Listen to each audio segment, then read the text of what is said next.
I opened my eyes, panic-laced with deep respiration as I struggled to find my bearing. It took a moment, through the strange confusion, and then, I know where I am, but there was some fragment of the dream that lingered, and it left me uneasy as I tried to recall the source of the disturbance. Only the nausea was prevalent, and then of course the hunger. I was most sensitive to the awakening protocol than any of our crew, and my body demanded a return to routine after being held captive to the physical confines and detainment of the hypersleep prison as to which it lied.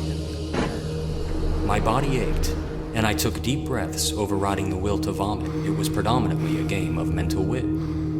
It was like I had awoken from a promise and yet felt these illusory components linger. Some discovery, a natural dream, for it is one I have restlessly pursued, and it is why I have chosen to place my fate among the observance of stars. And yet, each mission leaves me no closer to my search for the greater mystery, and I end up empty-handed, alone. I've always been at peace with such notions, that there was more to this experience, conscious life, even if my search proved to be unfruitful. I think I was there, though, among some sense of solace before I emerged to reawaken in this place. It was either that or a terrible dread. In any event, that which shook my core, causing a heightened alert upon my rise, dissipated, and carefully I emerged from sleep to confront the inner solitude of a spacecraft still quiet among autonomic maneuvers.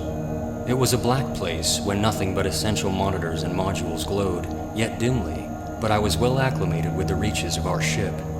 The crew had yet to rise, and on my 11th journey, it was my job to oversee the ignition protocol. Technically, I was to awaken hours before the day of, or perhaps a full day before, pending operations, but I usually kept my restoration counter at 3 days before.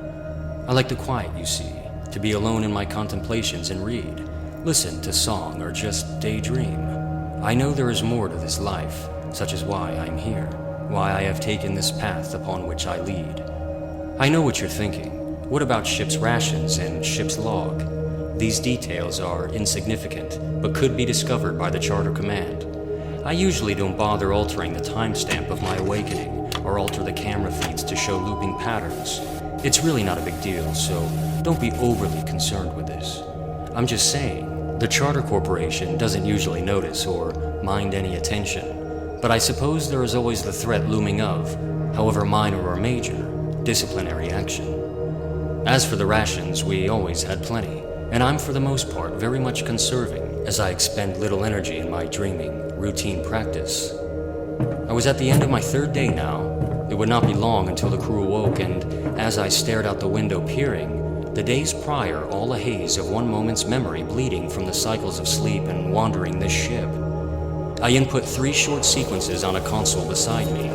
It glowed in response, and 4 letters appeared in green font upon the black screen.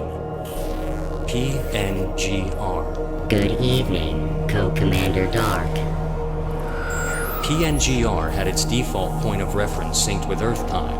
It helped us maintain a connection of body clock synchronicity. I see you have already completed engines recalibration, power redistributables, and GR pattern analysis.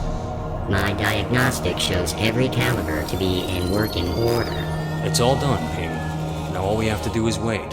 Usually, you activate me sooner. Why didn't you bother? I needed some me time to recover. The intelligence paused, a mute reply. I see. It said, and the autonomic system interface alerted. Crew awakens in 3 minutes. I remained seated, looking through the glass to the stars. Crew awakens in 2 minutes. There had to be more to this experience. Crew awakens in 1 minute. Some definition of meaning, some purpose. Revitalization sequence initiated. Pinger confirmed. A few more moments seated in silence, and I stood, preparing to bring my team the fuel they so desperately needed.